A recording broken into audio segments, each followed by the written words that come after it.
আসসালামু আলাইকুম, কুষ্টা kitchen and food কেয়ারে সবাইকে স্বাগতম। আজকে আমি নিয়ে এসেছি একটা নতুন রেসিপি, সেটা হচ্ছে ফ্রোজন পদ্ধতিতে কিভাবে লাচ্চা পরোটা তৈরি করবেন। আপনারা একদিনে তৈরি করে সারা বছর কিংবা অনেক দিন বেঁধে আসলে এটা খেতে পারবেন, সেটাই আমি তৈরি করে দেখাবো। এটা আপনি কষ্ট করে একদিন তৈরি করবেন আর পুরা মাস কিংবা 6-7 মাস বেঁধেও কিন্তু এটাকে খেতে পারবেন। আমার ভিডিওটি ভালো লাগলে লাইক, কমেন্ট, শেয়ার করবেন আর নতুন হলে পরে সাবস্ক্রাইব করে দেবেন। পাশে থাকা বেল আইকনের উপর ক্লিক করলে নতুন নতুন ভিডিও আপনাদের কাছে পৌঁছে যাবে। এবার আমি নিয়েছি এখানে হচ্ছে আটা, তার ভিতরে দিয়ে দিলাম লবণ, চিনি দিয়ে এটাকে আমি ভালো করে মিশিয়ে নিচ্ছি। আমি আটা দিয়ে তৈরি করছি, আপনারা ময়দা দিয়েও তৈরি করতে পারেন। এবার আমার মেশানো হয়ে গেছে, এখন এর ভিতরে দিয়ে দিচ্ছি তেল, সয়াবিন তেল। এটা আসলে খোলা তেল, এজন্য কালারটা ঠিক এমন লাগছে। এটাকে এবার ভালো করে আমি মিশিয়ে নিচ্ছি। এভাবে ভালো করে আসলে মেখে মেখে কষলে ময়ানটাকে ভালো করে দিয়ে নিতে হবে। যেহেতু লাচ্চা পরোটাটা কিন্তু মুসমুসে হয়, এই জন্য ভালো করে ময়ানটাকে দিয়ে নিতে হবে। আর তেলের পরিমাণ কিন্তু বেশি দিতে হবে। ময়ান এই যে দিতে দিতে কিন্তু দলা পেকে যাচ্ছে। আর এই যে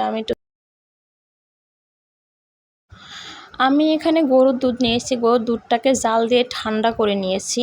আপনারা ঠান্ডা করে নেবেন, তারপরে অল্প অল্প করে দেব দুধটা আর আটাটাকে ভালো করে মেখে নেব। খুব সুন্দর করে এটাকে আমি সময় ধরে মেখে নেব। আমি এই যে মাখিয়ে নিচ্ছি ভালো করে, হয়ে গেছে। একটু শক্ত অবস্থাতে এটাকে কিন্তু রেখে দিতে হবে। এবার এটাকে আমি আধা ঘন্টার জন্য রেখে দেব। আধা ঘন্টা পরে আমি যে এটাকে একটু ছেড়ে নিচ্ছি ভালো করে আর লেচি কেটে নেব। আমি জাস্ট আপনাদের তৈরি করে দেখাবো, তাই অতিরিক্ত তৈরি করছি না, অল্পই তৈরি করছি। এখানে নিলাম কর্নফ্লাওয়ার আর তেল, এটাকে আমি ভালো করে গুলিয়ে নিচ্ছি, এটা লাগবে। এবার আমি রুটিটাকে বেলে নিচ্ছি, পাতলা করে বেলে নিতে হবে। রুটিটা বেলা হয়ে গেছে, এখন এর উপরে আমি কর্নফ্লাওয়ার আর তেল গুলিয়ে রেখেছিলাম সেটাকে ভালো করে মাখিয়ে দিচ্ছি। এটা দিলে পরে পরোটাটা আসলে আরও মুচমুচে হবে। আর তার উপরে দিয়ে দিচ্ছি ময়দাটা কিন্তু ছিটিয়ে দিতেই হবে। এবার আমি কেটে নিচ্ছি, মনে হচ্ছিলো বাঁ হাত দিয়ে করছি, আসলে বাঁ হাত দিয়ে না, ভিডিও আরেক পাশ থেকে করা হয়েছিল, এই জন্য মনে হচ্ছিলো যে এটা বাঁ হাত দিয়ে করা। এবার আমি এটাকে যেভাবে কেটে নিচ্ছি, এটা যত চিকন করে কাটতে পারবেন পরোটাটা কিন্তু ততটা মুচমুচে আর সুন্দর হবে। আমি আরেকটু এর উপরে ময়দা ছিটিয়ে দিচ্ছি, দিয়ে এবার এক পাশের থেকে এটাকে আমি ভাঁজ করছি। এক পাশের থেকে কিন্তু মুড়িয়ে নিয়ে আসছি, এটা খুব সাবধানে করতে হবে।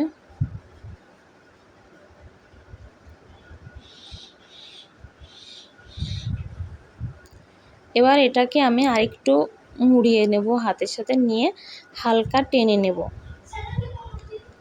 হালকা টেনে আমি এটাকে হাতের সঙ্গে পেঁচিয়ে লেচি তৈরি করে নেব। এটা একটু মনোযোগ সহকারে দেখেন, আমি কিন্তু এটা এই যে এইভাবে ঘুরিয়ে জাস্ট হাতের সাথে নিয়ে ঘুরিয়ে লেচিটাকে তৈরি করে নিচ্ছি। বাদ বাকিটা যেটা ছিল এই যে মাঝখানে দিয়ে দিলাম।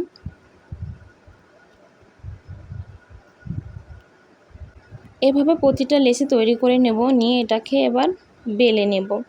আমি বেলে নিয়েছি, দেখালাম না, ভিডিও অনেক বড় হয়ে যাবে, আপনারা দেখতে গেলে তখন ধৈর্য হারা হয়ে যাবেন।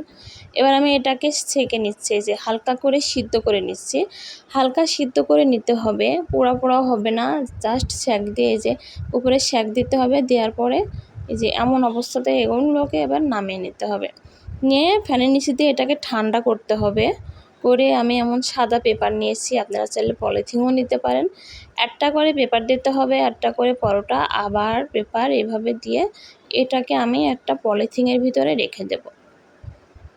এগুলোকে আমি এবার পুড়ে সম্পূর্ণ এই যে পলিথিনটার ভিতরে পুড়ে এটাকে আমি এভাবে গিট্টি মেরে ফ্রিজে রেখে দিয়েছিলাম। 4 দিন পরে আমি এবার এটাকে খুলে ভেজে দেখাচ্ছি।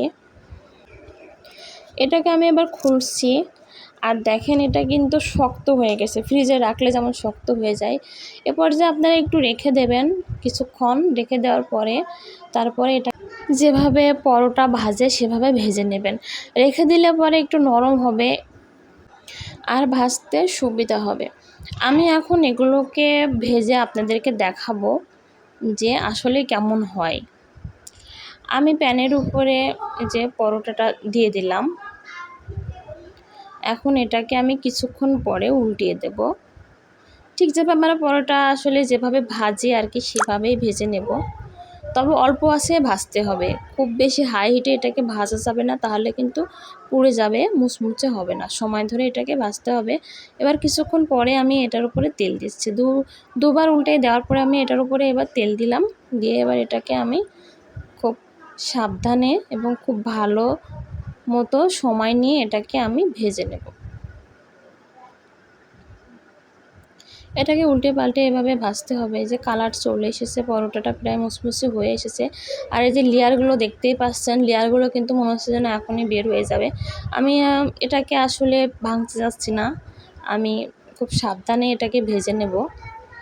পরে আমি আপনাদেরকে ভেঙে দেখাবো যে এটা কতটা মুচমুচে হয়েছে। এর ভিতরে যেহেতু চিনি দুধ দেওয়া আছে, খেতে এটা খুবই মজা লাগে। আর এইভাবে আপনারা প্রয়োজন পদ্ধতিতে অনেক দিন কিন্তু এটাকে রেখে দিতে পারবেন, আর অনেক দিন ধরে এটাকে খেতে পারবেন। যেহেতু সময়টা লাগে অনেক বেশি এই পরোটা তৈরি করতে, তাই একদিন একটু সময় বেশি নিলেন, তারপরে এটাকে ভেজে বের করে ভেজে খেতে পারবেন। এই যে এমন মুচমুচে হয়েছে, খুবই সুন্দর এবং মুচমুচে। আর যখনই ভাজবেন না কেন, যতদিন পরেই ভাজেন না কেন, এটা যে কয় মাস পরেই ভাজেন না কেন, সেটা কিন্তু এমন মুচমুচে হবে। আসসালামু আলাইকুম, সবাই ভালো থাকবেন, ভিডিওগুলো দেখবেন।